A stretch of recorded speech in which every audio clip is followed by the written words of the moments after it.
नमस्कार दोस्तों, स्वागत है आपका स्टडी फॉर सिविल सर्विसेज में। फ्री वीडियो के लिए चैनल को तुरंत सब्सक्राइब कर लीजिए और नोटिफिकेशन को जरूर ऑन कर लेना। हमारा फ्री वाला टेलीग्राम ये वाला ग्रुप जरूर से जरूर ज्वाइन कर लीजिएगा। टेस्ट को ध्यान से अटेम्प्ट करिए और बताइए कितना स्कोर आपने किया है, कितने सही किए हैं टोटल क्वेश्चन में से। सभी लोग अपना अपना स्कोर जरूर कमेंट करिए। दोस्तों, यूपी विधान परिषद की जो आगामी परीक्षा नवंबर के आखिरी सप्ताह में प्रस्तावित है, उसको ध्यान में रखते हुए चैनल के माध्यम से ये मॉक टेस्ट पेपर की पूरी सीरीज चलाई जा रही है, जिसमें कि टेस्ट 1 और टेस्ट 2 को आपने देखा था वीडियोस के माध्यम से। ये तीसरा पार्ट है, यानी मॉक टेस्ट नंबर 3 है। और इस टेस्ट नंबर 3 से आप अपना इवैल्यूएशन करेंगे, अपना मूल्यांकन करेंगे और जान पाएंगे कि आप कितना तैयारी कर चुके हैं और कितनी और करने की आवश्यकता है। रिवीजन का समय अब बचा हुआ है, तो ऐसी रिवीजन वाली कंडीशन में मॉक टेस्ट पेपर बड़ी मदद करते हैं। ये आपके कमजोर पक्षों की जानकारी आपको देते हैं, बताते हैं कि आपसे कमियां कहाँ रह जा रही हैं। तो आइए बिना देर किए शुरू करते हैं और इस पेपर को आप अपने से भी अटेम्प्ट करने की कोशिश करिएगा और कमेंट बॉक्स में बताइएगा कि आपने खुद से कितने सही किए। चलिए, और ये सीरीज जो है ये बाइलिंगुअल है।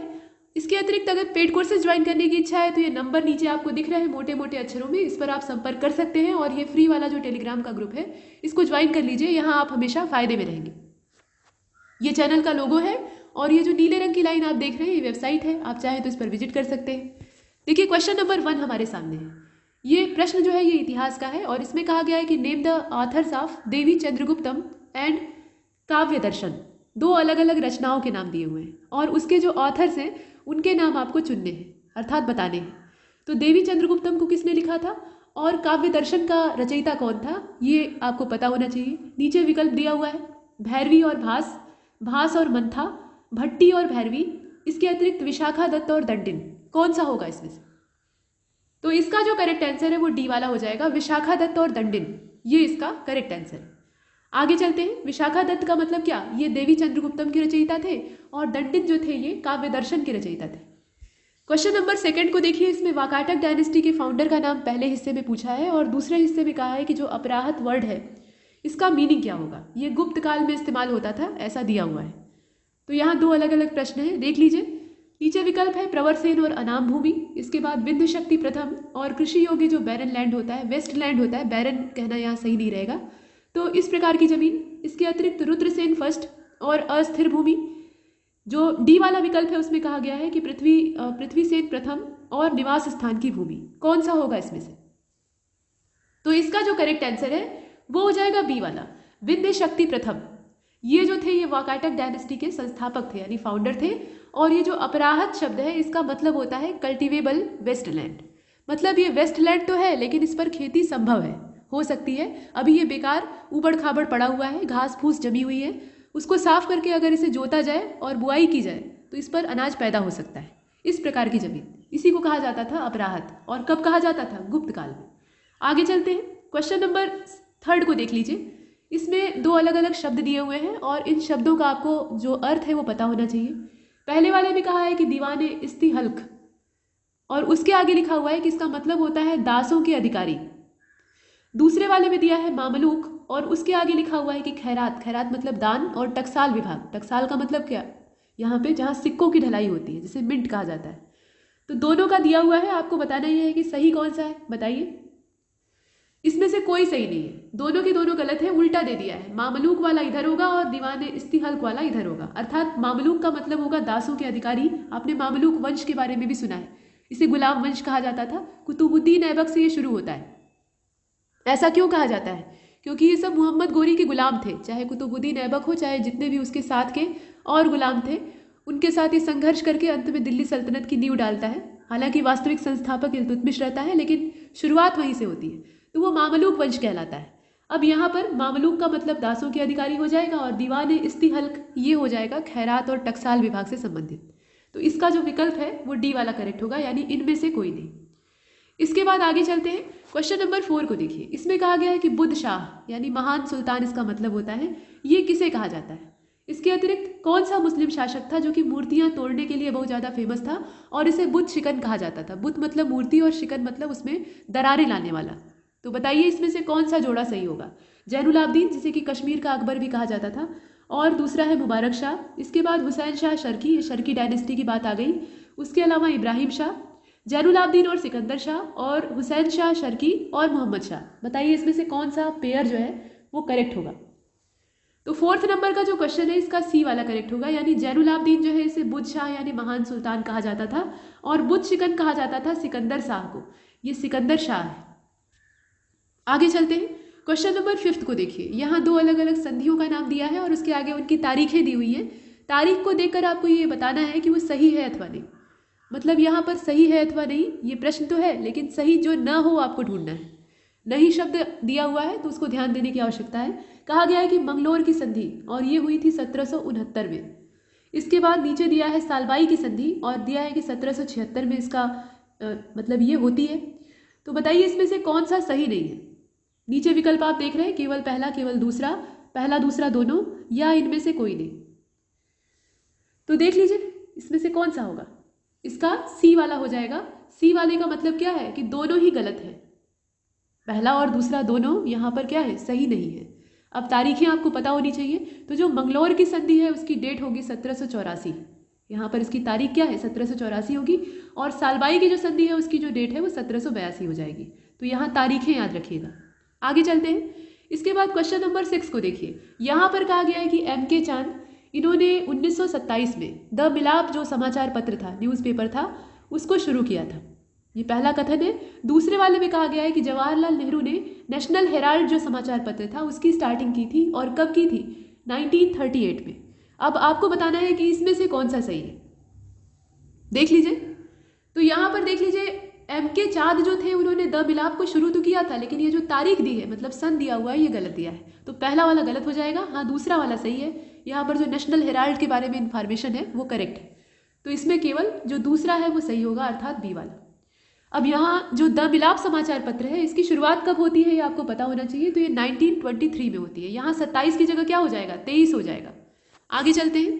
क्वेश्चन नंबर 7 को देखिए। यहाँ बारदोली सत्याग्रह के बारे में कहा गया है कि ये कब शुरू होता है, सूरत में इसकी शुरुआत कब होती है। आप जानते हैं कि सरदार वल्लभ भाई पटेल को यहाँ की महिलाओं ने सत्याग्रह की सफलता के बाद जो सरदार की उपाधि है उससे नवाजा था और उसी के बाद से ये सरदार वल्लभ भाई पटेल कहे जाने लगे थे।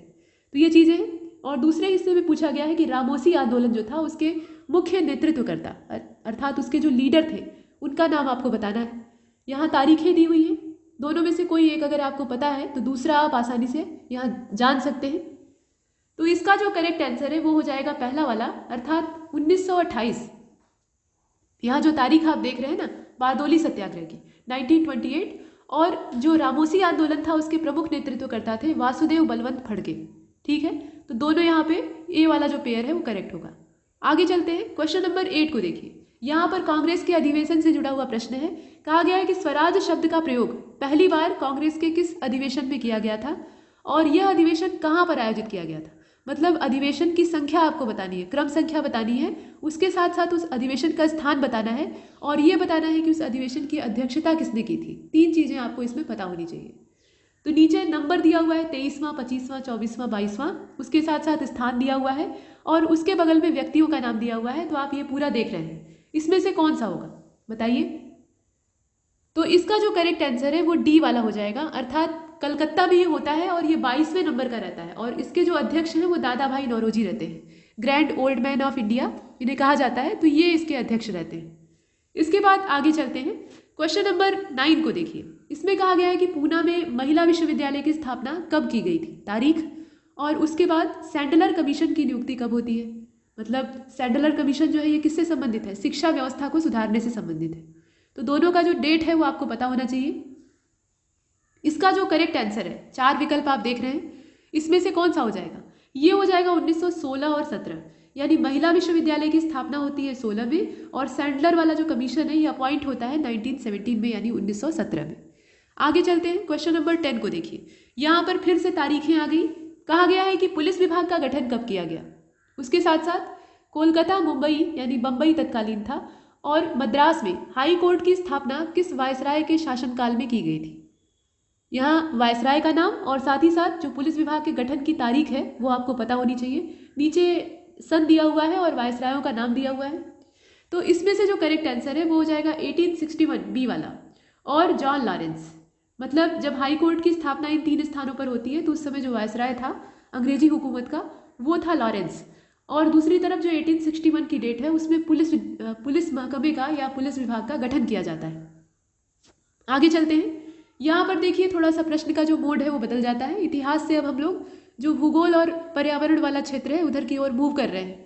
इसमें कहा गया है कि किस पेड़ की लकड़ी का इस्तेमाल कृषि उपकरण और बैलगाड़ी बनाने के लिए किया जाता है। जो बुलक कार्ट होता है यानी बैल के द्वारा संचालित होने वाली गाड़ी होती है, पहले के समय में किसानों के द्वारा इसका इस्तेमाल होता था। अब तो ये बहुत रेयर हो गई है, बहुत कम दिखाई देती है। पहिए लगा हुआ एक ट्रॉली होता था और उसको एक या दो बैलों में जोत दिया जाता था। जैसा वजन ढोना होता था उसके हिसाब से बैलों की जुताई होती थी और लंबी लंबी यात्रा किसान इसके माध्यम से किया करते थे, जब जो चारपहिया वाहन है वो उपलब्ध नहीं थे तब। अब चलते हैं आगे, इसमें पहले प्रश्न को देख लेते हैं। अब तो जो साइकिल और मोटरसाइकिल का चलन है वो हर जगह हो गया है। पहले के समय में बैलगाड़ी लंबी दूरी की यात्रा करने का एक साधन होती थी और इनको चलाने वाले व्यक्तियों को गाड़ीवान कहा जाता था। तो देखिए किस पेड़ की लकड़ी का इस्तेमाल इन दोनों चीज़ों को बनाने के लिए किया जाता है। उसके साथ साथ ये पूछा गया है कि चिनार और भीसा ये किस प्रकार के वनों में पाए जाते हैं। भीसा मतलब विलो, और विलो की जो लकड़ी होती है वो क्रिकेट के बैट बनाने के लिए, बल्ला बनाने के लिए आदर्श मानी जाती है। यहाँ नीचे दिया हुआ है अर्जुन और हिमालय के शुष्क शीतोष्ण वन, पहला विकल्प।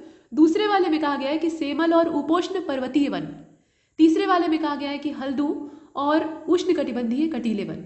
इसके अतिरिक्त रजत देवदार और उष्णकटिबंधीय सदाबहार वन। इसमें से कोई एक अगर आप जानते हैं तो दूसरा कर लेंगे।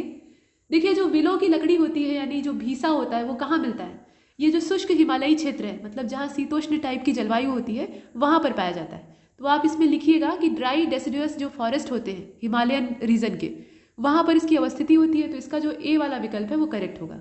अर्जुन के पेड़ की जो लकड़ी है उसका इस्तेमाल कृषि के उपकरण बनाने में किया जाता है। साथ ही साथ बैलगाड़ी में जितना भी लकड़ी का काम होता है उसमें लोहा भी इस्तेमाल होता है, लेकिन लकड़ी का ज़्यादा प्रयोग होता है। तो लकड़ी का इस्तेमाल जो अर्जुन के पेड़ की लकड़ी है वहीं से किया जाता है, वहीं से ली जाती है।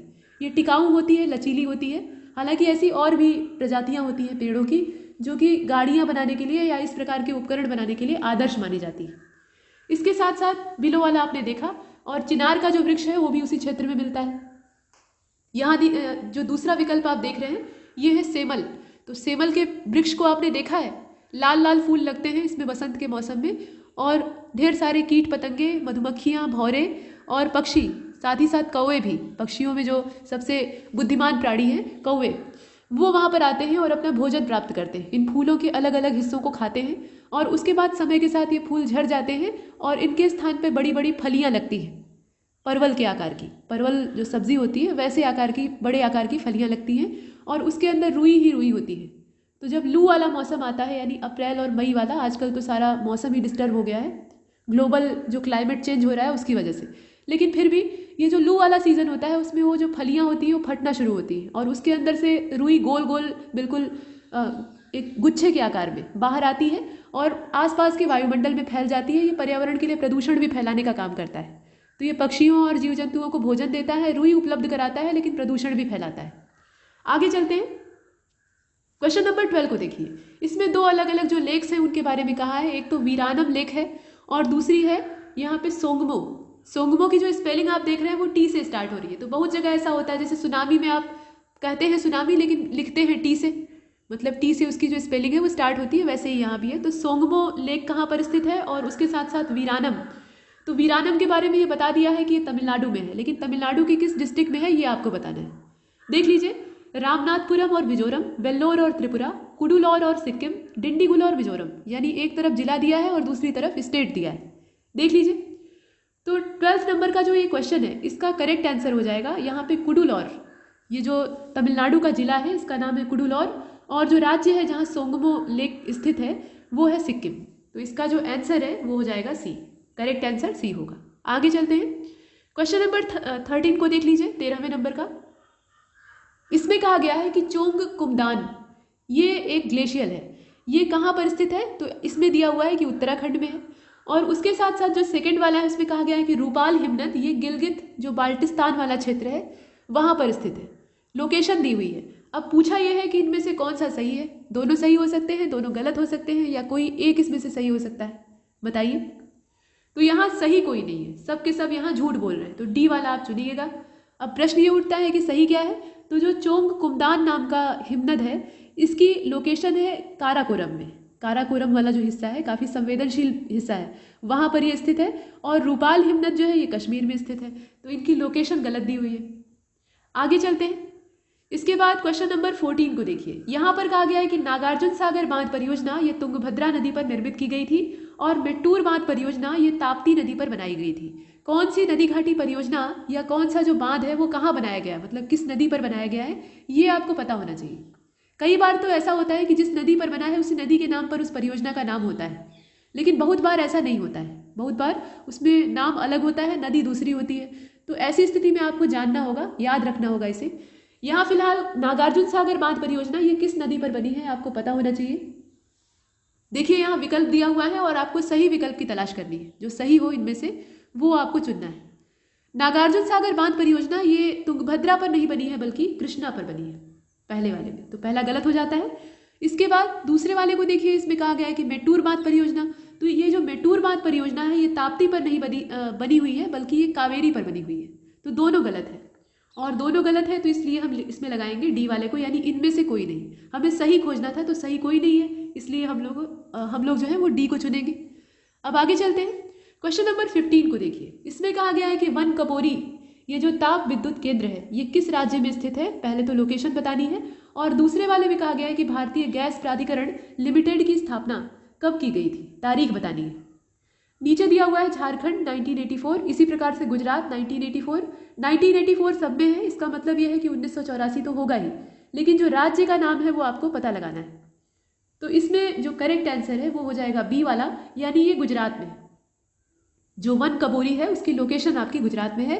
बाकी भारतीय गैस प्राधिकरण लिमिटेड जो है इसका स्थापना का जो वर्ष है वो 1984 है।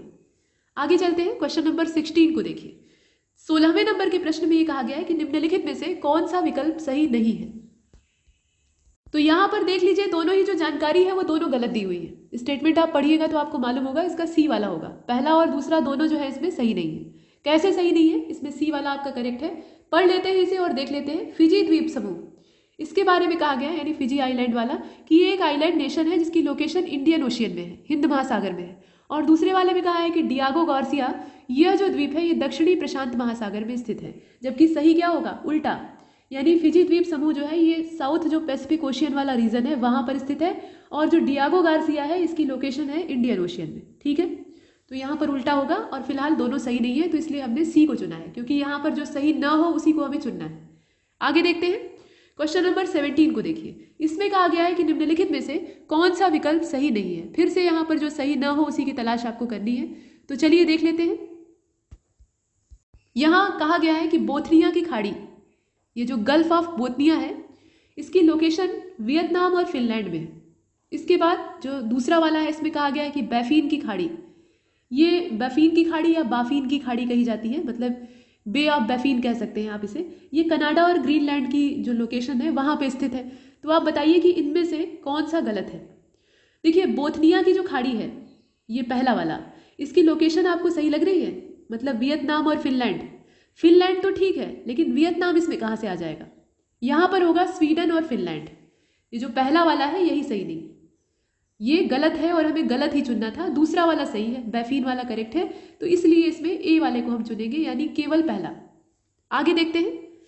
यहाँ देख लीजिए, 18वें नंबर के प्रश्न में कहा गया है कि महानदी जल विवाद न्यायाधिकरण, जो महानदी वाटर डिस्प्यूट ट्रिब्यूनल था, उसकी इस्टेब्लिशमेंट कब होती है, मतलब तारीख आपको बतानी है।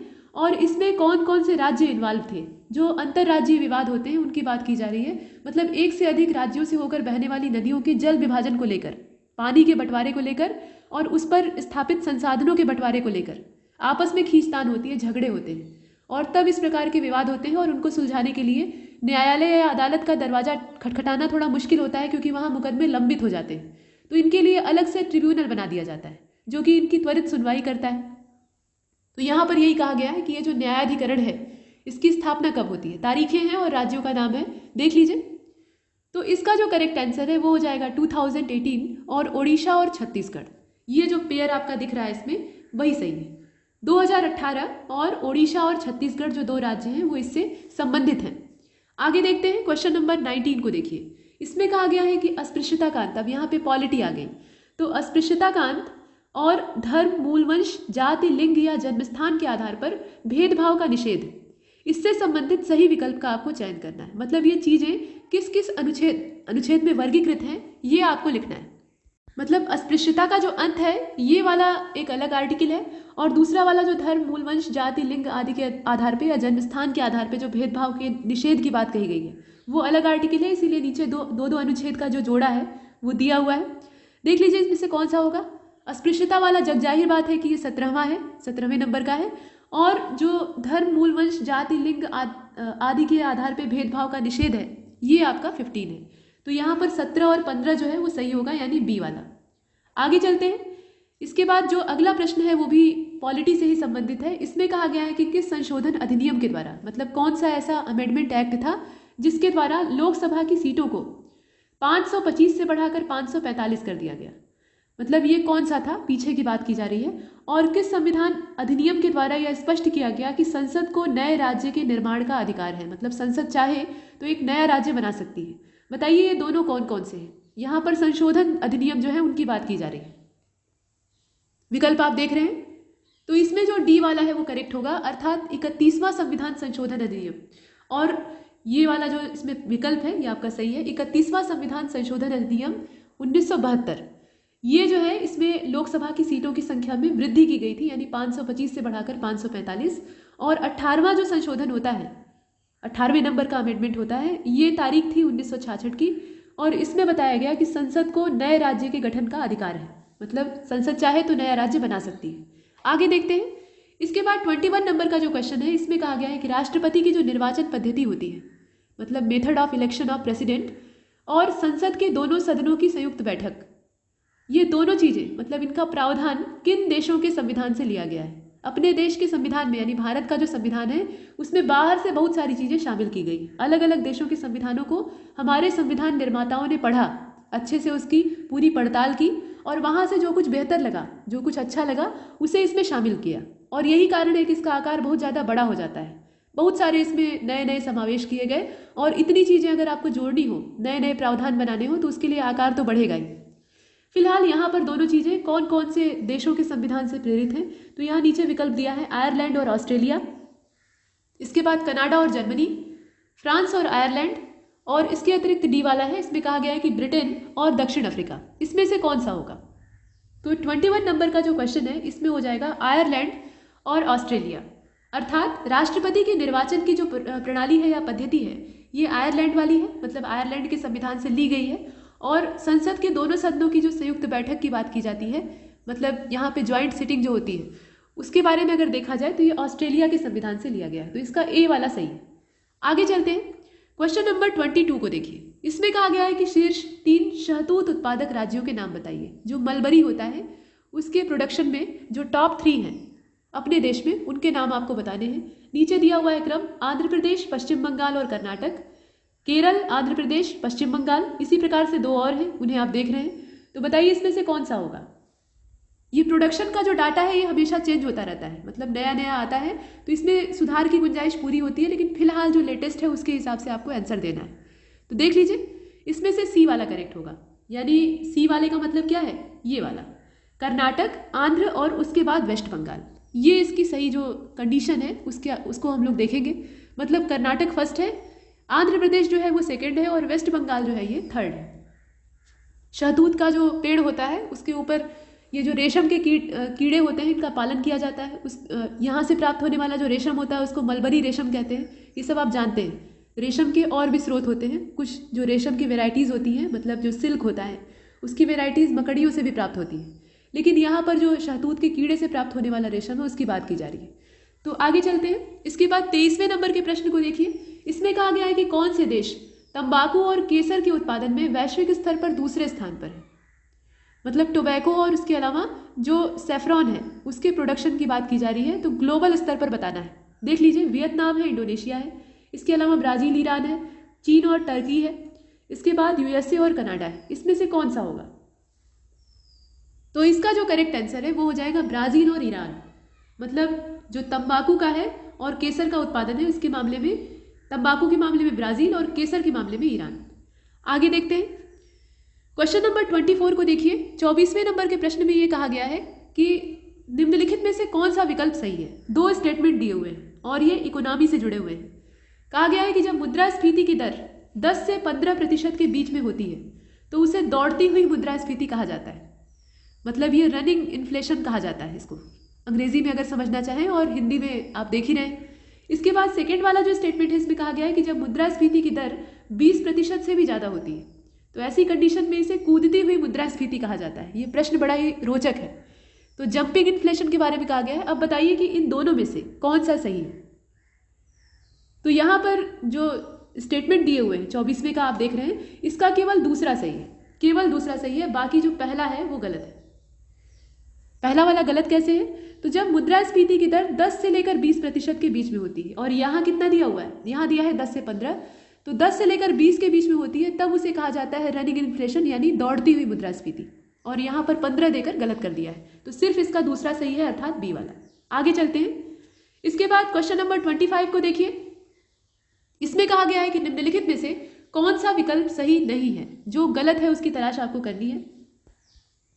दो स्टेटमेंट आप देख रहे हैं। पहले वाले में कहा गया है कि आरवी गुप्ता समिति जो थी, इसका गठन लघु और मध्यम उद्योगों को ऋण उपलब्ध कराने के लिए किया गया था। अर्थात जो आरवी गुप्ता कमेटी थी उसका फॉर्मेशन होता है to provide loans to small and medium industries.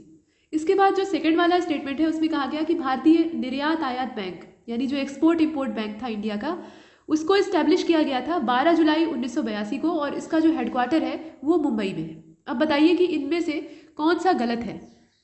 दोनों में से कौन सा गलत है? दोनों गलत हो सकते हैं, दोनों सही हो सकते हैं, और दोनों अगर सही होंगे तो आप डी वाले को चुनेंगे, दोनों गलत होंगे तो सी वाले को चुनेंगे। बताइए कौन सा होगा? तो इसका हो जाएगा सी, अर्थात दोनों गलत है। इसमें दोनों के दोनों जो है वो झूठ बोल रहे हैं। तो सही इन्फॉर्मेशन क्या है? देखिए, PR नायक जो समिति थी, यहाँ पर कमेटी का नाम गलत दिया है, ये आरवी गुप्ता नहीं था बल्कि PR नायक कमेटी थी, जिसका गठन किया जाता है लघु और मध्यम उद्योगों को लोन प्रोवाइड कराने के लिए, अर्थात ऋण उपलब्ध कराने के लिए। और भारतीय निर्यात आयात बैंक जो इंडियन एक्सपोर्ट इंपोर्ट बैंक था, उसकी इस्टेब्लिशमेंट होती है 1 जनवरी 1982 को, और इसका मुख्यालय सही है, हेडक्वार्टर जो है वो मुंबई में। तो तारीख क्या है? यहाँ पे 12 जुलाई नहीं होगा बल्कि 1 जनवरी होगा, और 1982 जो सन दिया था वो ठीक था। तो यहाँ दोनों ही गलत है, और दोनों गलत है तो हमें गलत ही खोजना था, इसलिए सी वाला इसका करेक्ट होगा। आगे चलते हैं। क्वेश्चन नंबर 26 को देखिए। यहाँ पर जो पंचवर्षीय योजनाएं हैं यानी 5 ईयर प्लान है, उससे जुड़ा हुआ प्रश्न आया है। तो इसको आप देख सकते हैं। इसमें पूछा गया है कि किस पंचवर्षीय योजना के दौरान 20 सूत्रीय कार्यक्रम यानी जो द 20 पॉइंट प्रोग्राम था उसको लॉन्च किया गया था, और कौन सी ऐसी पंचवर्षीय योजना थी जिसमें कि आगत निर्गत मॉडल जो है यानी इनपुट आउटपुट के बारे में कहा जा रहा है। तो इस प्रकार के मॉडल को इसमें बेस बनाया गया था। अलग अलग जो पंचवर्षीय योजनाएं आई हैं, मतलब 1950 में एक गणतंत्र के रूप में भारत सामने आता है, और उसके बाद अगले ही वर्ष से जो पंचवर्षीय योजनाएं हैं उनकी शुरुआत होती है। इनका एक ही लक्ष्य होता है, देश का समग्र विकास, देश को विकसित होने के लिए, देश को अपनी उन्नति को वापस प्राप्त करने के लिए क्या क्या कदम उठाने चाहिए, वो सब इसमें एक डिस्कशन के द्वारा तय किया जाता था। और 5 साल का पूरा एक ड्राफ्ट तैयार किया जाता था कि इसी के आधार पे एक स्ट्रेटेजी बना के इसी के आधार पे हम काम करेंगे। तो यहाँ पर अलग अलग मॉडल्स होते थे। अब ये कहा गया है कि जो इनपुट आउटपुट मॉडल था उस पर ये जो पंचवर्षीय योजना थी ये बेस थी। अब आपको बताना है कि ये कौन वाली थी।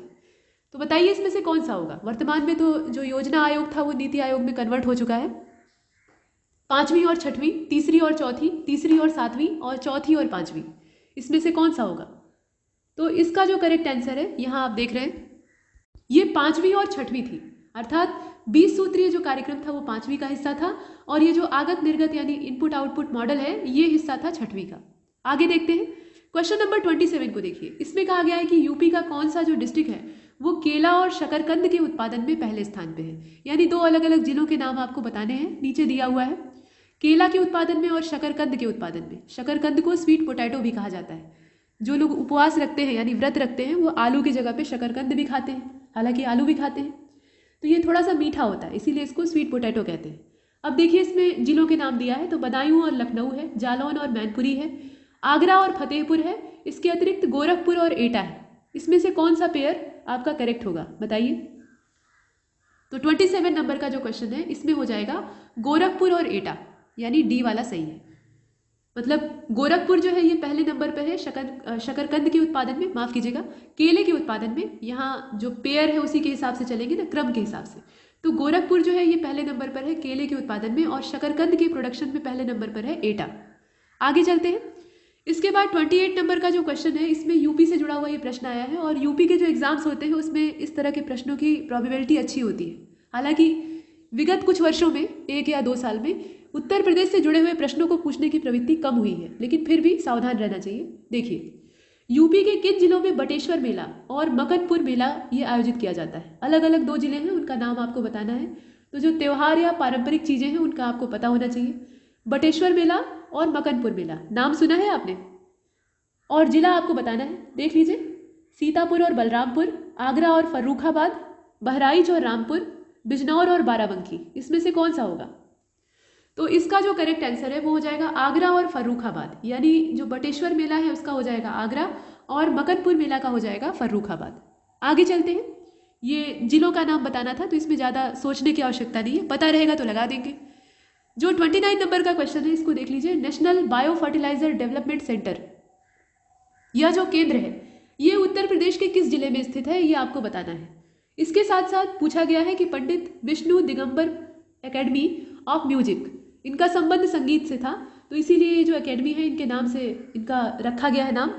और इसकी जो स्थापना है वो कब और कहाँ की जाती है। 2 अलग अलग वैरायटी के क्वेश्चंस हैं, इन्हें देख लीजिए और बताइए कि इसमें से कौन सा सही होगा। पहले वाले में आपको national bio fertilizer development centre के बारे में बताना है और दूसरे वाले में आपको मतलब ये बताना है कि उत्तर प्रदेश के किस जिले में है। और दूसरे वाले में आपको बताना है कि जो Pandit Vishnu Digambar academy of music है इसकी स्थापना कब होती है और कहाँ पर होती है। तो इसका जो करेक्ट आंसर है, यहाँ विकल्प देख रहे हैं, गौतम बुद्ध नगर 1923 और अयोध्या, इसी प्रकार से नोएडा 1929 वाराणसी, और सी वाले को देखिए यही सही है, गाजियाबाद। ये जो national bio fertilizer development centre है ये किस जिले में है, ये गाजियाबाद में है। और Pandit Vishnu Digambar academy of music, इसकी स्थापना होती है 1928 में, यानी आज़ादी से पहले, और ये है इलाहाबाद में, यानी प्रयागराज में। आगे चलते हैं। क्वेश्चन नंबर 30 को देखिए, 30वें नंबर का। इसमें कहा गया है कि महाबोधि मंदिर, यह जो टेम्पल है इसको यूनेस्को की जो वर्ल्ड हेरिटेज साइट्स की लिस्ट है उसमें कब शामिल किया गया, डेट आपको बतानी है। और दूसरे हिस्से में कहा गया है कि आचार्य विनोबा भावे को भारत रत्न मरणोपरांत, मतलब उनकी मृत्यु के बाद, किस वर्ष दिया गया। तो आप बताइए कि ये दोनों जो इसमें जोड़े दिए हुए हैं, अलग अलग वर्षों के दिए हुए हैं, कौन सा सही है। 2002 1983, इसी प्रकार से 2006 1987, और भी पेयर है 2003 1985, और लास्ट में 2005 और 1988। तो इसका जो करेक्ट आंसर है वो ए वाला ही होगा, यानी 2002 और 1983। अर्थात इसका मतलब क्या है कि 2002 में जो महाबोधि टेम्पल था उसको यूनेस्को की जो वर्ल्ड हेरिटेज साइट्स की लिस्ट है उसमें इन्वॉल्व किया गया, जोड़ा गया। और ये जो विनोबा भावे हैं भूदान आंदोलन से जुड़े हुए, इन्हें मरणोपरांत भारत रत्न से सम्मानित किया गया, जो कि सर्वोच्च नागरिक सम्मान होता है अपने देश का, काफ़ी गौरव की बात है। तो मृत्यु के बाद भी बहुत से लोगों को दिया जाता है, तो इन्हें दिया गया 1983 में। आगे चलते हैं। क्वेश्चन नंबर 31 को देखिए। यहाँ पर एक टाइगर रिजर्व का नाम दिया है, बल्कि एक नहीं 2 टाइगर रिजर्व दिए हुए हैं। कहा गया है कि उदंती सीता नदी, ये जो टाइगर रिजर्व है, इसके अलावा अमराबाद टाइगर रिजर्व, ये किन किन राज्यों में स्थित है। दोनों 2 अलग अलग जगह पे हैं और इसीलिए 2 अलग अलग राज्यों के नाम आपको चुनने हैं। तो जोड़े में दिया हुआ है, मतलब उड़ीसा और गुजरात है, पश्चिम बंगाल और असम है, इसी प्रकार से झारखंड और आंध्र प्रदेश है, और छत्तीसगढ़ और तेलंगाना है। इसमें से कौन सा जो पेयर है वो करेक्ट होगा, बताइए। तो देखिए, उदंती और सीता नदी, मतलब उदंती सीता नदी से कहा जाता है, ये है आपका इसमें से छत्तीसगढ़ में, ठीक है। और अमराबाद टाइगर रिजर्व जो है ये तेलंगाना में है। तो यहाँ जो पेयर है ये डी वाला करेक्ट होगा, मतलब उदंती सीता नदी वाला छत्तीसगढ़ और अमराबाद वाला तेलंगाना। टाइगर रिजर्व का मतलब क्या है कि यहाँ बाघों का संरक्षण किया जाता है।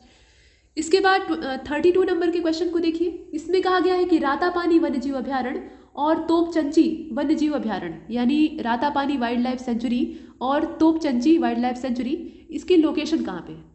वन्यजीव अभ्यारण्य को वाइल्ड लाइफ सेंचुरी कहा जाता है, ये आप जानते हैं। विकल्प दिया हुआ है राज्यों का नाम, महाराष्ट्र और छत्तीसगढ़, मध्य प्रदेश और झारखंड, ओडिशा और राजस्थान, इसके अतिरिक्त गुजरात और बिहार। इसमें से कौन सा जो पेयर है वो करेक्ट होगा, बताइए। तो इसका हो जाएगा बी, अर्थात यहाँ पर आप देख रहे हैं मध्य प्रदेश और झारखंड, यानी एमपी और झारखंड। आगे चलते हैं। यानी रातापानी जो है वो कहाँ पे है, मध्य प्रदेश में है, और तोपचंची जो है ये झारखंड में है। नाम अच्छे हैं तो याद हो जाएंगे। इसके बाद 33 नंबर का जो क्वेश्चन है ये साइंस से जुड़ा हुआ है, और इसमें जो विटामिन की कमी से होने वाले रोग हैं, अलग अलग जो वाइटामिन होते हैं या विटामिन होते हैं, दोनों ही प्रोनाउंसिएशन होते हैं जो आप करना चाहें। तो यहाँ पर उनकी कमी से होने वाले जो रोग हैं उनसे संबंधित बातें कही गई हैं और इनके बारे में कुछ तथ्य दिए हुए हैं। तो दो अलग अलग स्टेटमेंट है, आपको ये देखना है कि इसमें से सही कौन सा है। दोनों सही हो सकता है या कोई एक ठीक हो सकता है। तो कहा गया है कि विटामिन B12, ये जो विटामिन बी का परिवार होता है या विटामिन बी का परिवार होता है, इसमें कई सारे भाई बंधु होते हैं। तो उसमें से जो B12 है उसको एंटी कैंसर विटामिन भी कहा जाता है, यानी कैंसर रोधी विटामिन के तौर पे इसे जाना जाता है। और कहा गया है कि विटामिन ई की कमी से, यहाँ जो विटामिन ई है उसकी कमी से ऑस्टियोमैलेशिया नाम का जो रोग है वो हो जाता है। अब बताइए कि इसमें से सही कौन सा है, देख लीजिए। तो केवल पहला वाला सही है। विटामिन B12 जो है इसको एंटी कैंसर विटामिन यानी कैंसर रोधी विटामिन कहा जाता है। अगर इसकी पर्याप्त मात्रा आपके शरीर में उपस्थित है तो ये कैंसर जैसी जो कोशिकाओं की विकृति से संबंधित बीमारी है। कैंसर में क्या होता है, जो कोशिकाएं होती हैं या कणिकाएं होती हैं उन्हें भी विकृति पैदा होती है, मतलब डिस्टर्बेंस होता है, और इसी की वजह से कैंसर जैसी व्याधि जन्म लेती है और इसका इलाज करना बहुत मुश्किल होता है। तो इसका जो मतलब इसमें रक्षक के तौर पे हम इसे देखते हैं विटामिन B12 को। अगर इसकी पर्याप्त मात्रा आपके शरीर में है तो आप कैंसर के प्रति अपनी प्रतिरोधक क्षमता रखते हैं। लेकिन जो सेकेंड वाला है उसको देखिए, विटामिन ई की कमी से ऑस्टियोमैलेशिया नाम का रोग हो जाता है, ये गलत है। ये जो रोग होता है ये विटामिन डी की कमी से होता है और इसके बारे में आप देख रहे हैं। रिकेट्स और ऑस्टियोमैलेशिया ये दोनों ही विटामिन डी की कमी से होते हैं।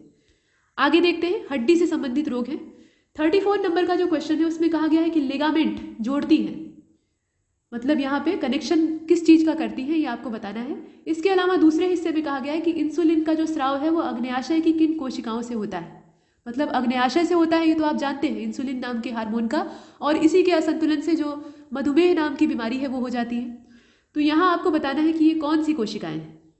देख लीजिए, लिगामेंट्स जो है ये क्या जोड़ने का काम करते हैं, ये फेविकोल्स होते हैं, लेकिन किस चीज़ के। तो देखिए, हड्डी को पेशी से और अल्फा सेल्स, इसके बाद हड्डी को हड्डी से बीटा सेल्स, पेशी को पेशी से गामा सेल्स, और पेशी को उपास्थि से, और इनमें से कोई नहीं।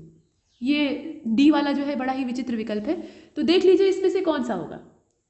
देखिए 34 जो है इसका करेक्ट आंसर हो जाएगा बी वाला, यानी हड्डी को हड्डी से ये जोड़ने का काम करते हैं। जो लिगामेंट्स होते हैं, हड्डियां जो हैं वो एक दूसरे से जुड़ती कैसे हैं, इन्हीं के द्वारा जुड़ती हैं। और बीटा सेल्स जो होती हैं यहाँ से, मतलब अग्न्याशय जो होता है पैंक्रियाज, उसके अंदर ये जो कोशिकाएं होती हैं बीटा सेल्स, इनके द्वारा इंसुलिन नाम के हार्मोन का स्रावन होता है। आगे चलते हैं। इसके बाद 35 नंबर का जो क्वेश्चन है इसमें कहा गया है कि जो आबिंदुकता है इसमें किस प्रकार के लेंस का प्रयोग किया जाता है। आबिंदुकता जो रोग है ये नेत्र संबंधी विकार है, तो इसमें कौन सा लेंस इस्तेमाल किया जाता है और निम्नलिखित में से किस सेल का विद्युत वाहक बल यानी इलेक्ट्रोमोटिव फोर्स ये सबसे ज़्यादा होता है। दो अलग अलग क्वेश्चन है, दोनों फिजिक्स से रिलेटेड है। पहला वाला जो है उसमें ऑप्टिक्स से जुड़ा हुआ क्वेश्चन पूछा गया है और दूसरे वाले में इलेक्ट्रिसिटी से। तो बताइए इसमें से कौन सा जो पेयर है वो करेक्ट होगा, देख लीजिए। तो इसका जो करेक्ट आंसर है वो हो जाएगा बेलनाकार लेंस, यानी जो सिलेंड्रिकल लेंस होता है वो इस्तेमाल किया जाता है आबिंदुकता के इलाज में। और सीसा संचायक जो सेल होते हैं, मतलब लेड स्टोरेज जो सेल होते हैं, वो यहाँ पर विद्युत वाहक बल के मामले में सबसे अव्वल होते हैं, यानी आगे होते हैं। आगे चलते हैं। इसके बाद जो क्वेश्चन नंबर 36 है इसको देखिएगा, ये फिजिक्स का ही क्वेश्चन है। इसमें कहा गया है कि विद्युत बल्ब को बनाने में पायरेक्स कांच का इस्तेमाल किया जाता है।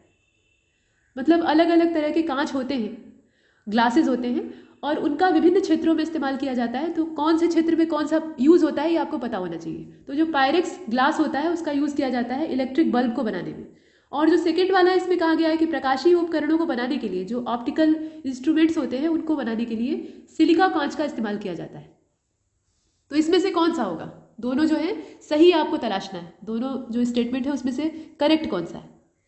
सिर्फ पहला, सिर्फ दूसरा, दूसरा तीसरा, माफ कीजिएगा, पहला दूसरा दोनों, या फिर इनमें से कोई नहीं। तो जो 36 है इसका हो जाएगा डी, अर्थात इनमें से कोई नहीं। इनमें से कोई भी जो है वो करेक्ट नहीं है। अब कैसे करेक्ट नहीं है, पहले तो डी पर निशान लगा लीजिए, ये वाला। देखिए, जो विद्युत बल्ब होता है उसको बनाने के लिए फ्लिंट कांच का इस्तेमाल किया जाता है, न कि पायरेक्स का। यहाँ पर जो ग्लास इस्तेमाल होता है वो कौन सा होता है, वेराइटी उसकी फ्लिंट होती है। और जो ऑप्टिकल इंस्ट्रूमेंट्स होते हैं उनको बनाने के लिए सिलिका कांच नहीं बल्कि जो क्राउन कांच होता है उसका इस्तेमाल किया जाता है, यानी क्राउन ग्लास का यूज़ करते हैं। तो यहाँ दोनों ही जो नाम दिया था वो गलत दिया था, इसलिए हमने डी को चुना है। इसके बाद आगे चलते हैं। 37 को देखिए, इसमें कहा गया, अब यहाँ करंट अफेयर वाले क्वेश्चन आ गए। इसमें कहा गया है कि who has recently been appointed as a new managing director and CEO of ONGC Videsh limited. मतलब यहाँ पे जो अपॉइंटमेंट है उससे जुड़ा हुआ प्रश्न आया है और कहा गया है कि ओएनजीसी विदेश लिमिटेड का जो नया प्रबंध निदेशक है और सीईओ है वो किसको अपॉइंट किया गया है। नीचे नाम दिए हुए हैं, शशि शंकर है, एनके वर्मा है, एके गुप्ता है और गुरदीप सिंह है। इसमें से कौन सा होगा देखिए, तो इसमें से हो जाएगा आपका एके गुप्ता। इनका जो करेक्ट आंसर है वो सी वाला हो जाएगा, अर्थात ये जो व्यक्ति हैं इन्हें ओएनजीसी विदेश लिमिटेड का नया प्रबंध निदेशक और सीईओ ये अपॉइंट किया गया है। आगे चलते हैं, क्वेश्चन नंबर 38 को देखिए। इसमें दो स्टेटमेंट है। पहले वाले में कहा गया है कि हाल ही में अमेरिका और यूएई यानी संयुक्त अरब अमीरात के बारे में कहा जा रहा है, इसके जो सैनिक थे उनके बीच में नेटिव फ्यूरी इस नाम से एक अभ्यास शुरू किया गया। ये युद्ध अभ्यास का नाम है, ऐसा दिया हुआ है। और उसके बाद जो सेकंड वाला है उसमें कहा गया है कि हाल ही में पेटीएम के बारे में कौन नहीं जानता, तो इसने कोरोना वायरस हॉस्पिटलाइजेशन बीमा पॉलिसी कोरोना केयर को शुरू किया। कोरोना केयर क्या है? ये एक प्रकार की बीमा पॉलिसी है जिसका संबंध कोरोना वायरस से है। तो यहाँ दो स्टेटमेंट आपको दिखाई दे रहे हैं, इसमें से सही विकल्प की आपको तलाश करनी है। देख लीजिए 38 नंबर का जो क्वेश्चन है उसे आप देख रहे हैं, तो इसका जो करेक्ट आंसर है वो हो जाएगा, यहाँ आप देख रहे हैं। देखिए यहाँ पर पहला वाला स्टेटमेंट तो करेक्ट है, लेकिन दूसरे वाले को जरा देखिएगा। इसमें कहा गया है कि पेटीएम ने, तो ये काम पेटीएम ने नहीं किया है बल्कि ये काम है फोन पे का। फोन पे ने बजाज आलियांज के साथ मिलकर, मतलब जो जनरल इंश्योरेंस की ये कंपनी है उसके साथ मिलकर कोरोना वायरस हॉस्पिटलाइजेशन बीमा पॉलिसी कोरोना केयर की शुरुआत की है। तो ये काम पेटीएम ने नहीं किया है, तो दूसरा गलत है, पहला सही है। और इसमें हमें सही विकल्प की तलाश करनी थी, तो केवल जो ए वाला है वो करेक्ट है, सिर्फ पहला। आगे चलते हैं, क्वेश्चन नंबर 39 को देखिए। इसमें कहा गया है कि निम्नलिखित में से किसे हाल ही में भारतीय एक्सा लाइफ इंश्योरेंस का नया एमडी और सीईओ अपॉइंट किया गया है। नाम नीचे दिया हुआ है, रमेश त्यागी है, विकास सेठ है, पराग राजा है और अमित कोठारी है। इनमें से कौन सा होगा देख लीजिए। तो 39 का आपका हो जाएगा पराग राजा। ये जो व्यक्ति है इनका नाम है पराग राजा, जिन्हें कि भारतीय एक्सा लाइफ इंश्योरेंस का नया एमडी और सीईओ दोनों अपॉइंट किया गया है। आगे चलते हैं, क्वेश्चन नंबर 40 को देखिए। इसमें आप देख सकते हैं दो स्टेटमेंट मौजूद हैं।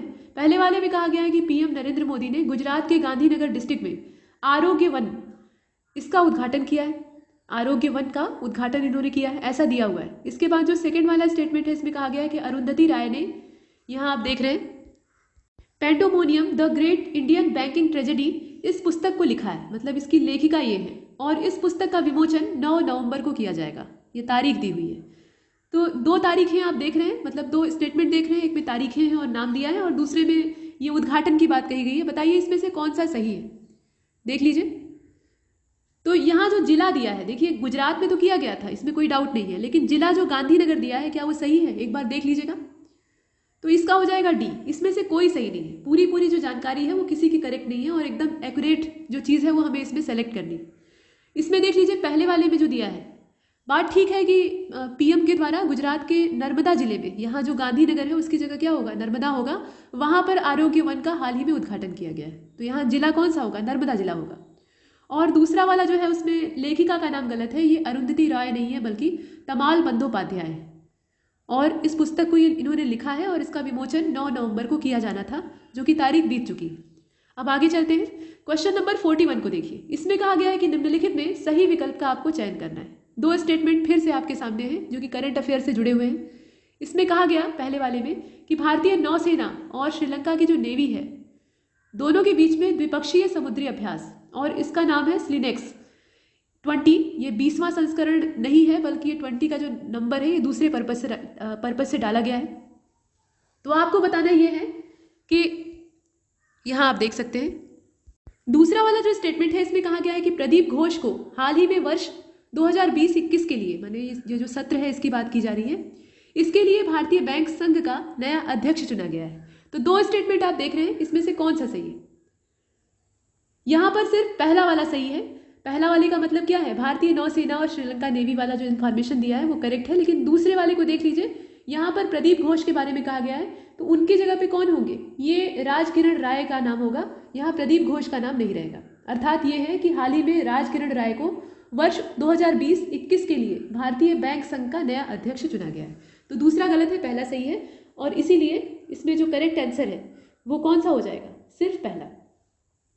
आगे चलते हैं, इसके बाद जो नेक्स्ट है 42 नंबर का क्वेश्चन, इसमें देख लीजिए भारतीय क्रिकेट कंट्रोल बोर्ड ने रेणु मार्गरेट इनको 5 सदस्यीय महिला राष्ट्रीय चयन पैनल का अध्यक्ष नियुक्त किया है। ये पहला स्टेटमेंट है। और दूसरे वाले में कहा गया ये खेल संबंधी जो करंट अफेयर हैं उनसे संबंधित प्रश्न आपको दिखाई दे रहे हैं। जो सेकंड वाला है उसमें आप देख रहे हैं एशियाई विकास बैंक ने हाल ही में राजस्थान के शहरों के लिए, राजस्थान की जो सिटीज़ हैं उनके लिए $500 मिलियन के ऋण की मंजूरी दी है।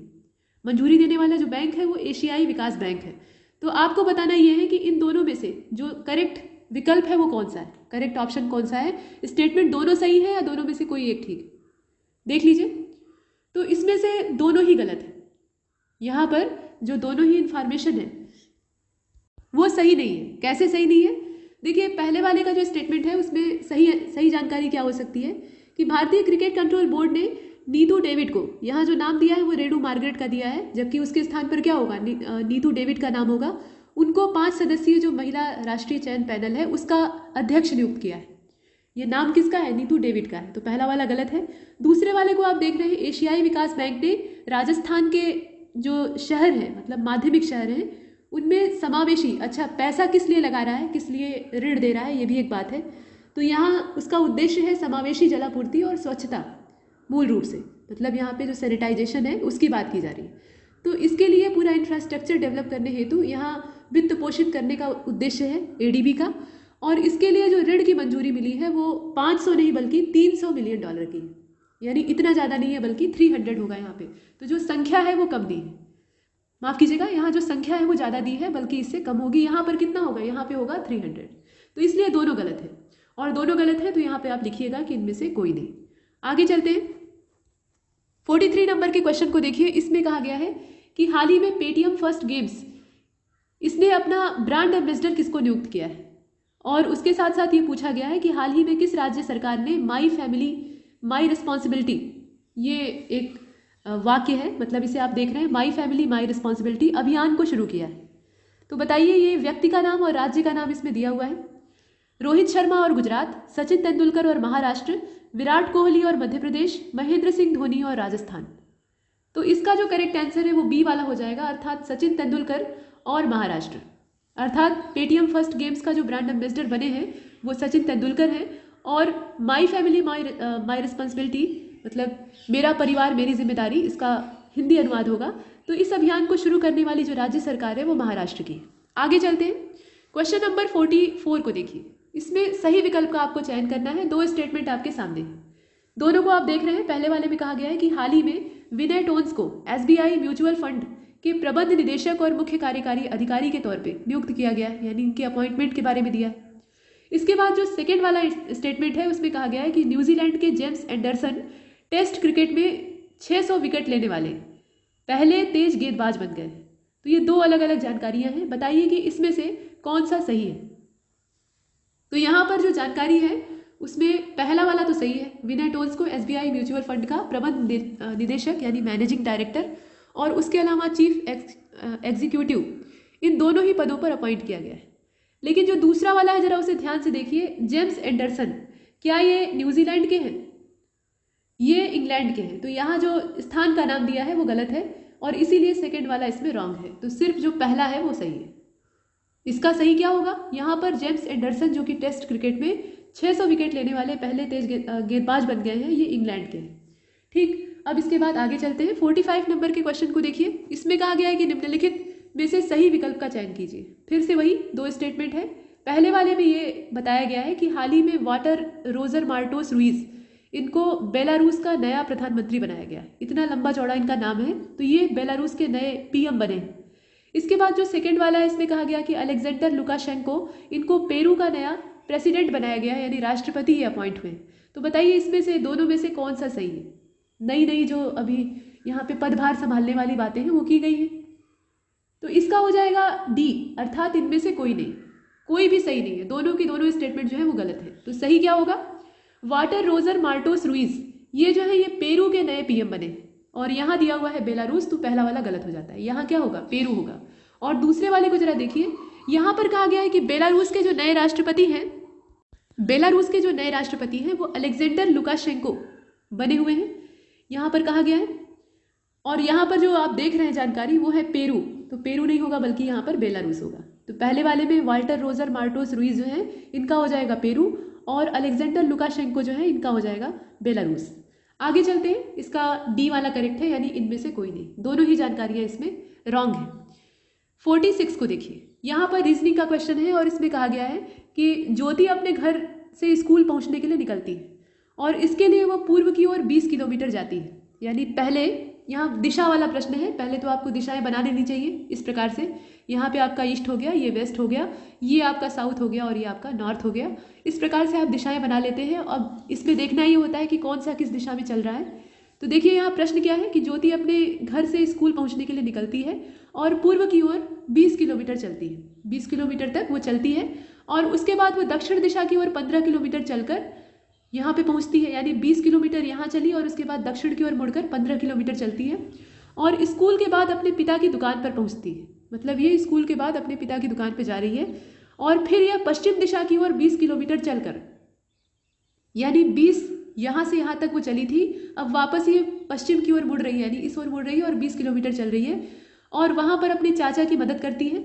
अब वह अपने घर से कितनी दूर और किस दिशा में है, तो आप देख रहे हैं कि जितना वो यहाँ से यहाँ आई थी 20, उतना ही ये वापस गई है पश्चिम की ओर, यानी 20 किलोमीटर, और यहाँ पर वो अपने चाचा की मदद कर रही है। तो पूछा यह गया है कि वो अपने घर से, घर कहाँ पे है, यहाँ है, तो घर से वो कितनी दूर है और किस दिशा में है।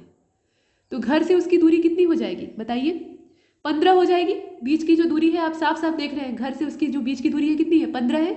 और दिशा कौन सी है, ये दिशा कौन सी है, साउथ है, यानी दक्षिण है। तो इसलिए आप इसमें चुनिएगा कौन सा, बी वाला। बी का मतलब यह है कि 15 किलोमीटर वो अपने घर से दूर है और साउथ में है, यानी दक्षिण दिशा में।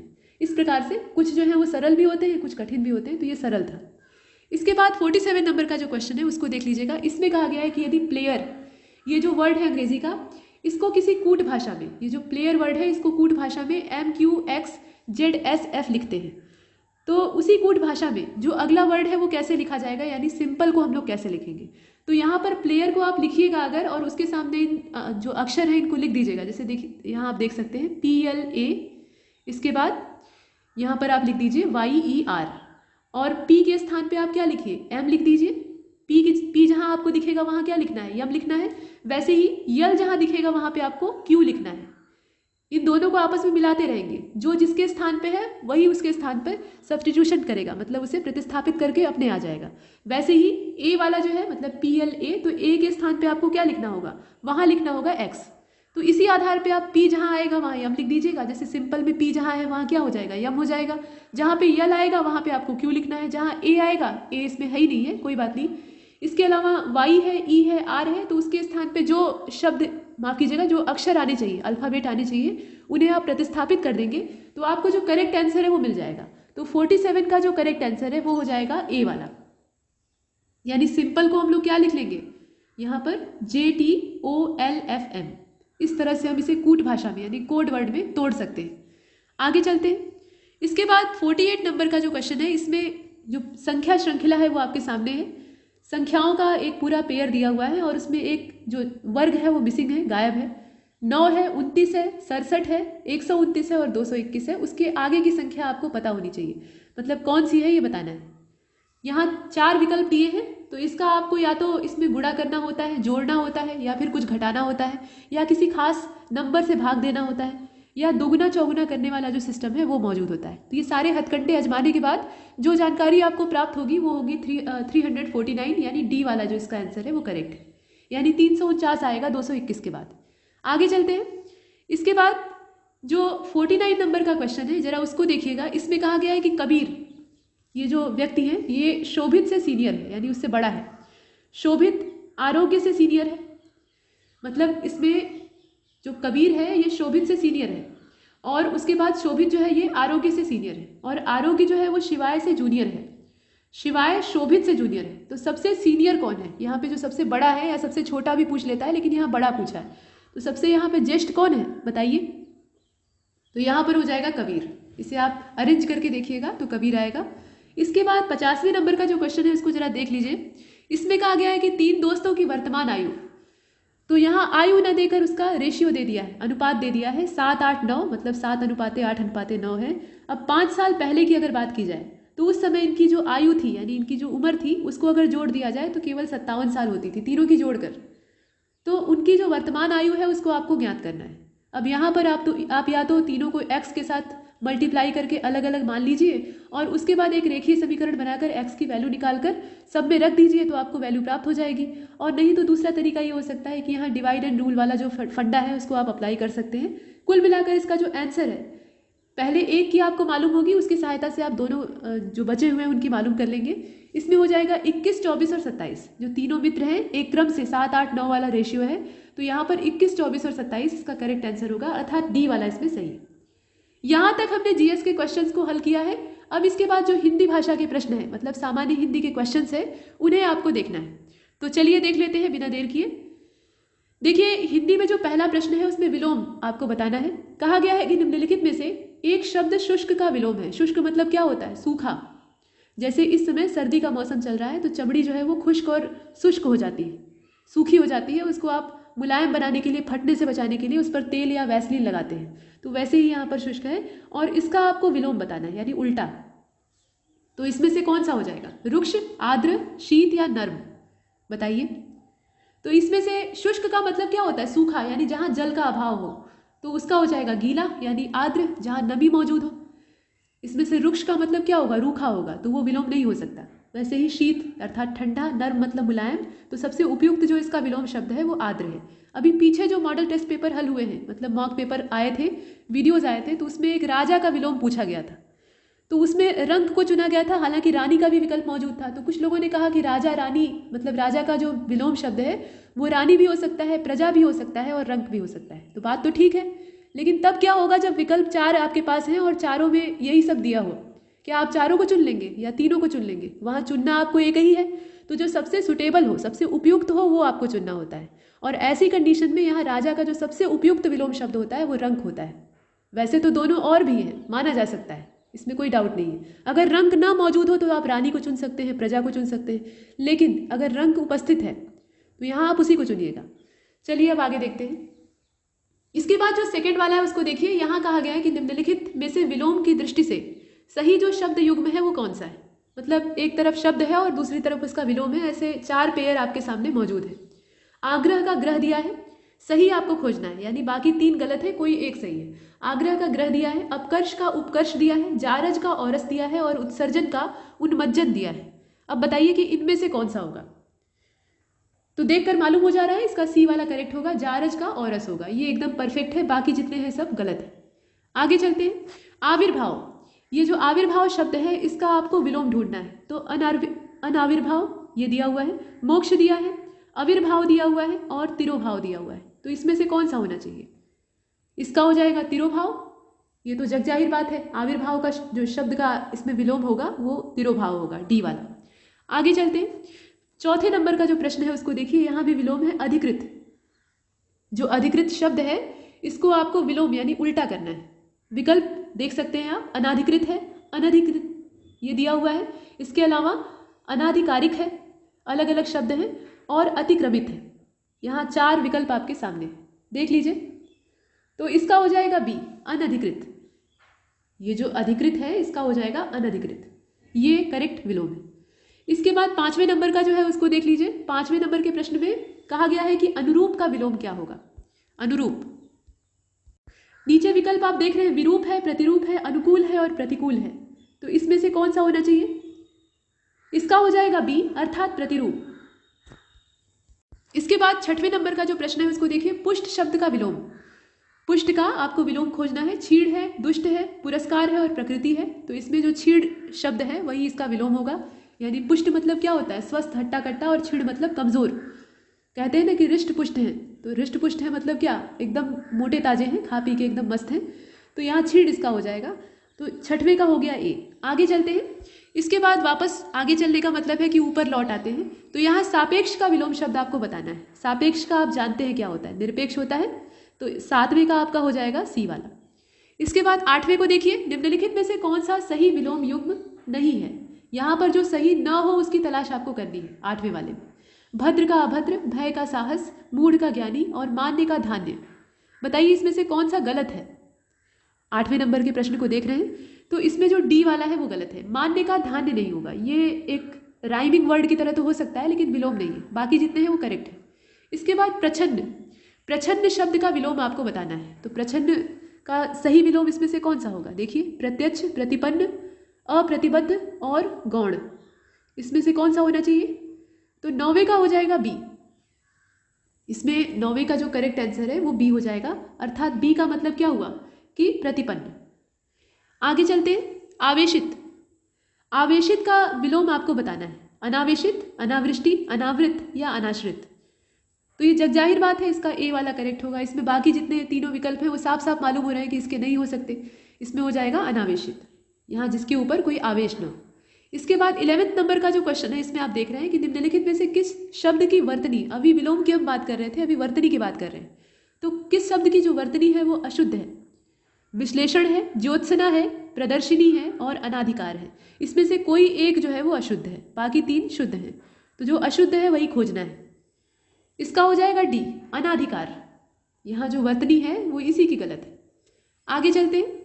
12वें को देखिए, 12वें नंबर के क्वेश्चन को। इसमें कहा गया है कि निम्नलिखित में से शुद्ध वाक्य का चयन कीजिए। वाक्य पूरा दिया हुआ है और उसमें से करेक्ट कौन सा है, एकदम सही सलामत कौन सा है, ये आपको इसमें तलाश करनी है।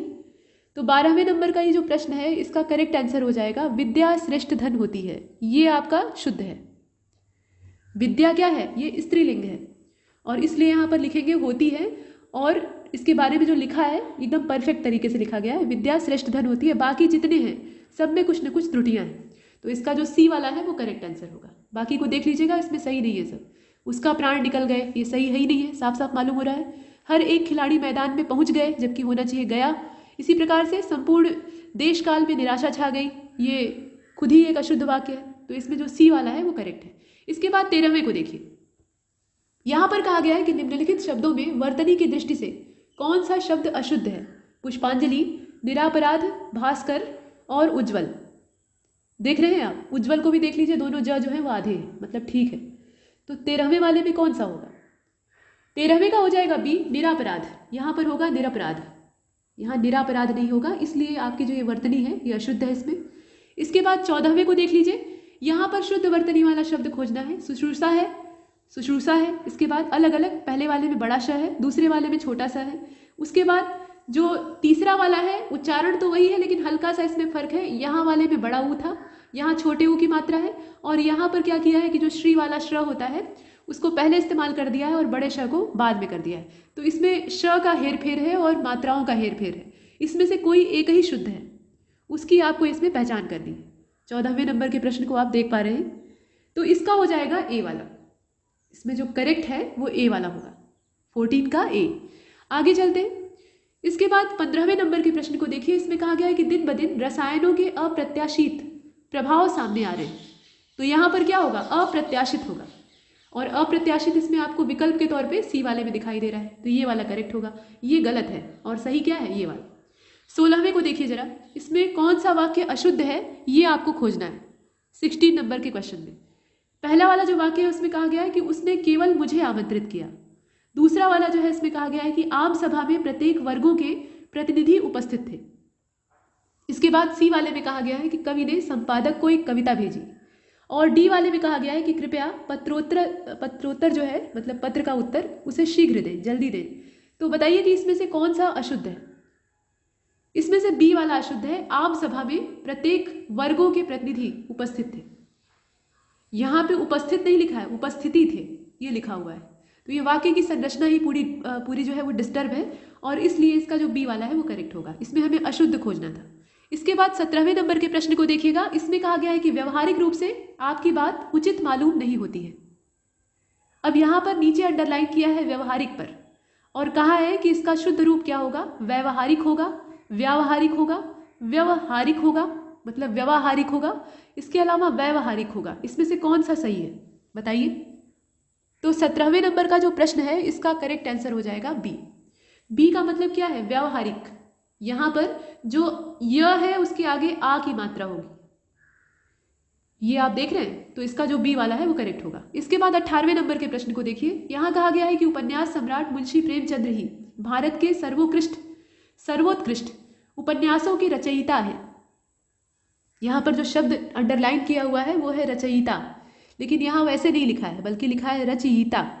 तो सही क्या होगा, मतलब कैसे लिखेंगे इसको? इसमें 4 विकल्प आपके सामने हैं, देख लीजिए 18वें नंबर का। तो इसका जो करेक्ट है वो पहला वाला है। तो जाहिर बात है, सरल भी है, रचयिता होता है। यहाँ जो बड़ी की मात्रा लगाया है वहीं पर क्या हो जाएगा, छोटी की मात्रा हो जाएगी। आगे चलते हैं 19वें नंबर के प्रश्न को देखिए। क्वेश्चन नंबर 19 में कहा गया है कि मानव के अंतःस्थलीय रहस्यों और उनकी बाह्य प्रिय अप्रिय छवियों का मर्म इस उपन्यास में प्रवीणता से उकेरा गया है। अब यहाँ पर अंडरलाइन तो नहीं किया है, लेकिन जो शब्द है वो कौन सा है, ये वाला है। इसी का शुद्ध रूप आपको खोजना है, ये सही तरीके से कैसे लिखा जाएगा। नीचे 4 विकल्प आपके सामने हैं, तो इसमें से जो करेक्ट आपका होगा वो ए वाला होगा, अंतःस्थलीय होगा। और यहाँ पर कैसे लिखा हुआ है, अंतःस्थलीय लिखा हुआ है, यहाँ आप देख सकते हैं। इसके बाद आगे चलते हैं। तो इसका मतलब समझे दोस्तों, ये पहले से ही सही है, इसमें कुछ सुधारने की गुंजाइश थी ही नहीं, जो था वो ऐसे ही उतार देना है। तो पहला वाला विकल्प इसका करेक्ट होगा। इसके बाद 20वें वाले को देखिए। शुद्ध वर्तनी वाला शब्द आपको खोजना है। शमशान है, शमशान है, शमशान है या शमशान है, कौन सा होगा इसमें से। तो आप जानते हैं कौन सा होगा, आप इसमें से आसानी से पकड़ सकते हैं। इसका सी वाला होगा, शमशान, जहाँ पर दाह संस्कार किया जाता है, कोई जल्दी जाना नहीं चाहता। इसके बाद आगे देखते हैं 21वां। इसमें कहा गया है कि जो स्त्री सूर्य को भी न देख सके। ये बहुत बार परीक्षाओं में पूछा जा चुका है, ये एकदम घिसा हुआ प्रश्न है और आप सभी इसका उत्तर जानते हैं। यहाँ पर उसके लिए वाक्यांश के लिए एक शब्द वाला प्रश्न है। 4 विकल्प है, विदुषी है, अलक्ष्या है, असूर्यम पश्या है और शास्त्रज्ञा है। तो असूर्यम पश्या इसका सार्थक उत्तर होगा, जग जाहिर बात है, आप आराम से लगा सकते हैं। आगे चलते हैं 22वें को देखिए। राज्य द्वारा निकाला गया आधिकारिक आदेश। पत्र लेखन आप करते हैं तो पत्र लेखन का ही ये एक प्रश्न है। इसमें कहा गया है कि राज्य के द्वारा निकाला गया आधिकारिक आदेश। इस वाक्यांश के लिए एक शब्द आपको ढूंढना है। तो अधिनियम ये कहलाता है, अध्यादेश कहलाता है, अधियाचन कहलाता है या अधिसूचना कहलाता है, देख लीजिए। तो इसका हो जाएगा बी, इसे कहते हैं अध्यादेश। ये जो आदेश होता है इसे हम एक शब्द में अगर ढाल दें तो ये हो जाएगा अध्यादेश। नेक्स्ट 23 को देखिए। जिसके हृदय पर आघात हुआ हो। इस वाक्यांश के लिए एक उपयुक्त शब्द आपको इसमें ढूंढना है, देख लीजिए। कुठाराघात, मर्माहत, मर्माहुत या हृदयशूल, इसमें से कौन सा होगा। तो इसमें से हो जाएगा बी वाला, मर्माहत, यही इसके लिए सबसे उपयुक्त होगा। अब हृदय पर आघात का मतलब ये नहीं कि गोली मार दी गई, मतलब किसी बात के द्वारा या किसी व्यवहार के द्वारा उसको ठेस पहुंचाई गई है, ये इसका अर्थ है। इसके बाद 24वें नंबर के प्रश्न को देखिए। 24वें नंबर के प्रश्न में जो दिया हुआ है, इसमें कहा गया कि महल के भीतरी भाग को किस शब्द में जानते हैं।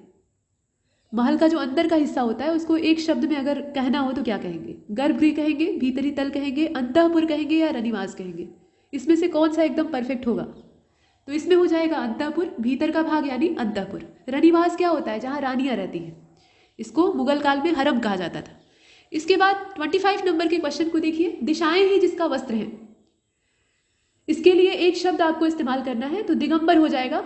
महावीर स्वामी के जो शिष्य थे उसमें 2 धड़े थे, 2 अलग अलग वर्ग बट गए थे, एक श्वेतांबर थे, दूसरे दिगंबर थे। तो जो दिगंबर थे वो एकदम महावीर के दिखाए रास्ते पर चलते थे, जरा भी इधर उधर नहीं करते थे।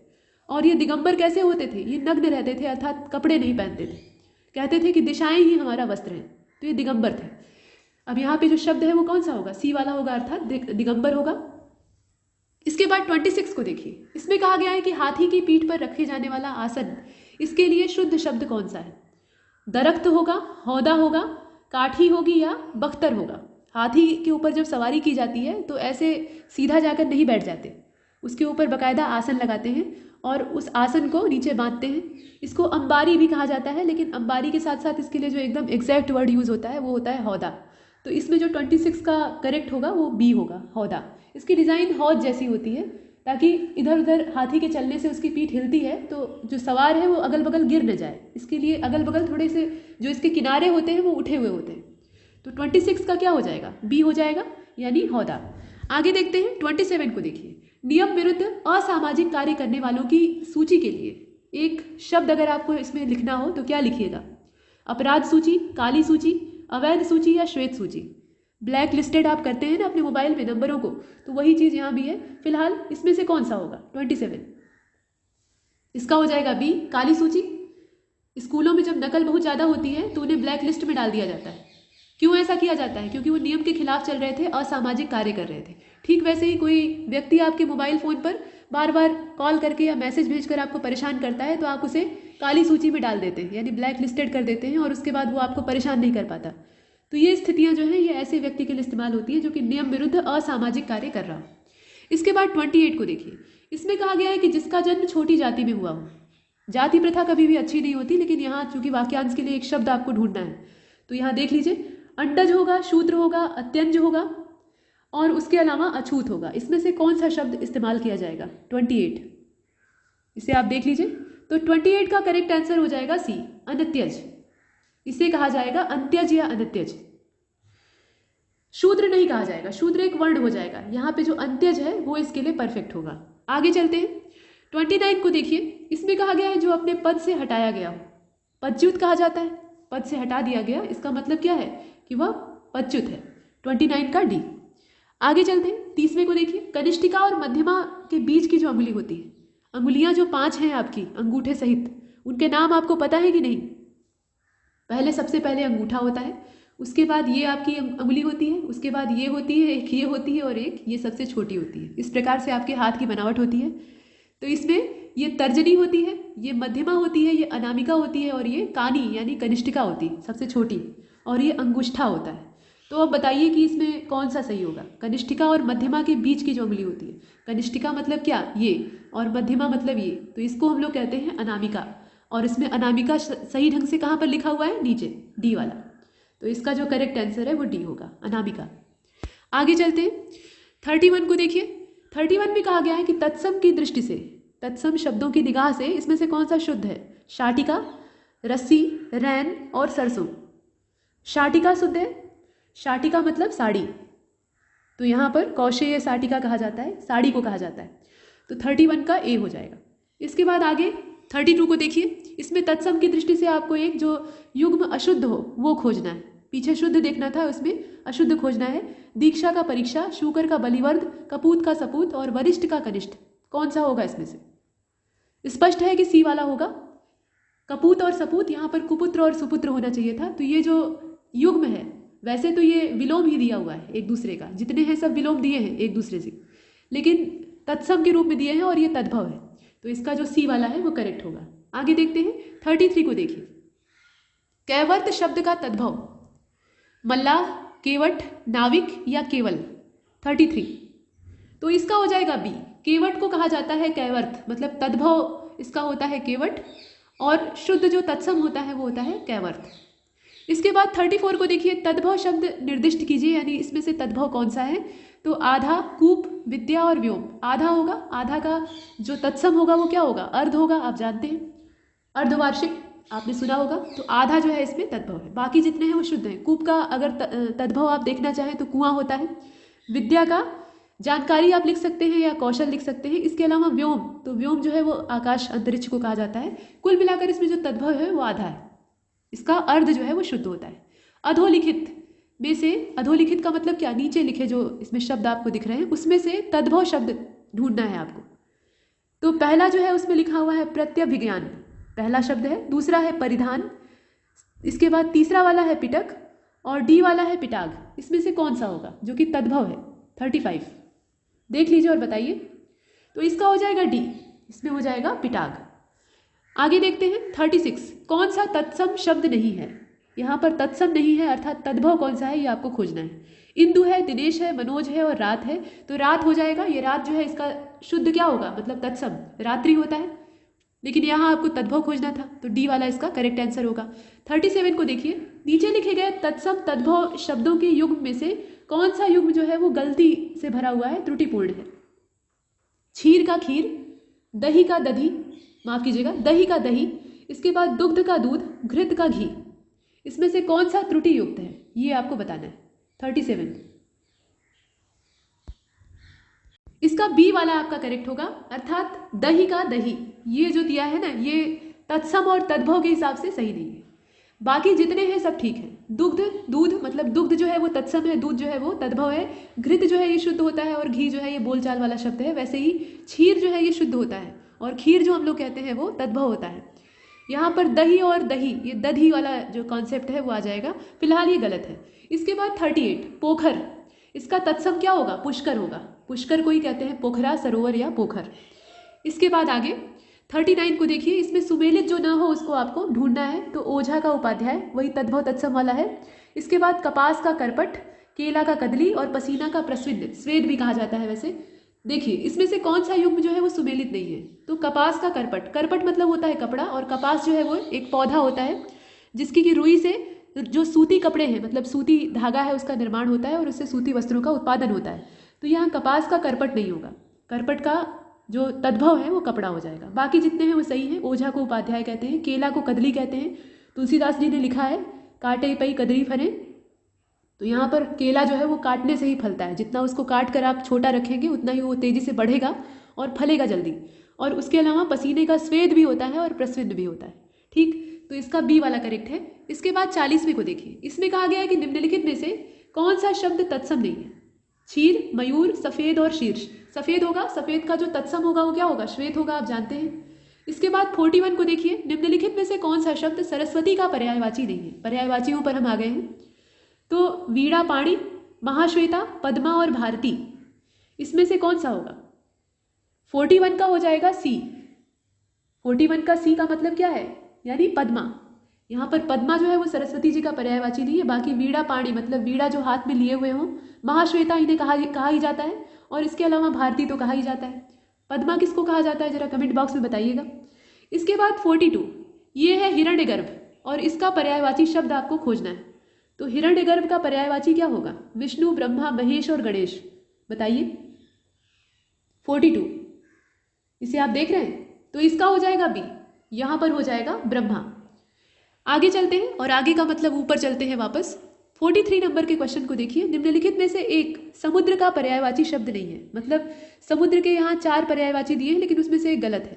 तो देख लीजिए, जलधि है, जलधाम है, जलनिधि है और जलाधिप है। इसमें से कौन सा होगा जो कि समुद्र का पर्यायवाची नहीं है। 43, तो 43 का हो जाएगा डी। डी का मतलब क्या है, जलाधिप। यह जो है ये समुद्र का पर्यायवाची नहीं है, बाकी जितने हैं सब हैं। इसके बाद 44, 44वें नंबर के प्रश्न को देखिए, पर्यायवाची की दृष्टि से एक वर्ग जो है वो शुद्ध है, और कौन सा वो वर्ग है जो कि शुद्ध है। तो यहाँ पर सिंह, पंचानन, नाहर और मृगारी, सूर्य, रवि, दिनकर और तरणी, अग्निवात, अनल और पिशुन। इसके अलावा डी वाला है महेश, रमेश, भूतेश और सतीश।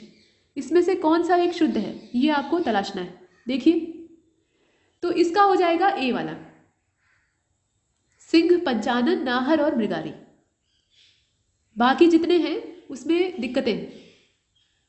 यहां जो देख रहे हैं ना आप बी वाला, तो बी वाला भी आपको सही लग रहा होगा, लेकिन तरणी नहीं होता है बल्कि तरणी होता है। तरणी रहता तो ये सूर्य हो जाता, लेकिन यहाँ तरणी दिया हुआ है, तो मात्राओं का भी ध्यान दीजिएगा। इसके बाद 45 को देख लीजिए, निम्नलिखित में से कौन सा रात्रि का पर्यायवाची नहीं है। रजनी, विभावरी, अनल और निशि। तो अनल होगा, यहाँ पर जो आग का पर्यायवाची होता है उसके तौर पे आप अनल को देखते हैं। बाकी जितने हैं वो क्या हैं, ये सभी रात्रि के पर्यायवाची हैं। रजनी भी कहा जाता है, विभावरी भी कहा जाता है, निशि भी कहा जाता है।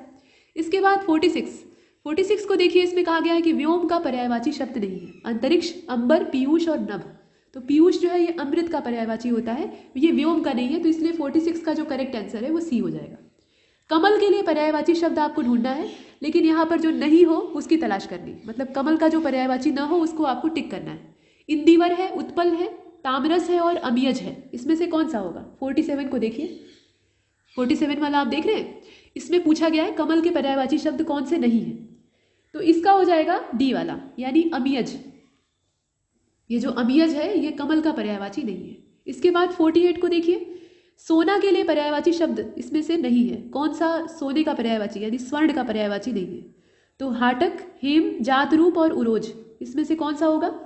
तो इसका डी हो जाएगा। उरोज जो है ये स्वर्ण का पर्यायवाची नहीं होता है, बाकी जितने हैं वो सोने के लिए ही पर्यायवाची है। सोना मतलब नींद वाला सोना नहीं, ये धातु जो स्वर्ण होती है उसकी बात की जा रही है। इसके बाद 49 और जो 50 है उसको देख लीजिए। 50-50 हिंदी और जो जनरल स्टडी है दोनों में क्वेश्चंस थे। 49 नंबर का जो क्वेश्चन है इसमें कहा गया है कि एक शब्द जो है नीचे दिए गए शब्दों में से वो मोर का पर्यायवाची नहीं है। वो कौन सा है उसको चिन्हित कीजिए। केकी है, कीश है, शिखी है और शिखंडी है। इसमें से कौन सा होगा। तो इसमें से हो जाएगा बी। बी जो है कीश, ये मोर का पर्यायवाची नहीं है। शिखंडी भी मोर को ही कहा जाता है, और शिखंडी महाभारत के युद्ध में एक पात्र था जिसकी वजह से भीष्म पितामह को पराजित होकर अपने प्राण गंवाने पड़े। इसके बाद 50 को देख लीजिए। इनमें से कौन सा जो शब्द है वो पार्थ का पर्यायवाची है। पार्थ और नीचे दिया हुआ है भीष्म, श्री कृष्ण, युधिष्ठिर और अर्जुन। तो उत्तर तो आप जानते ही हैं, अर्जुन होगा। पार्थ मतलब क्या? पृथा का पुत्र। और पृथा किसको कहा जाता था? कुंती को कहा जाता था। कुंती के बचपन का नाम पृथा था। तो यहाँ पर जो आंसर है वो डी हो जाएगा।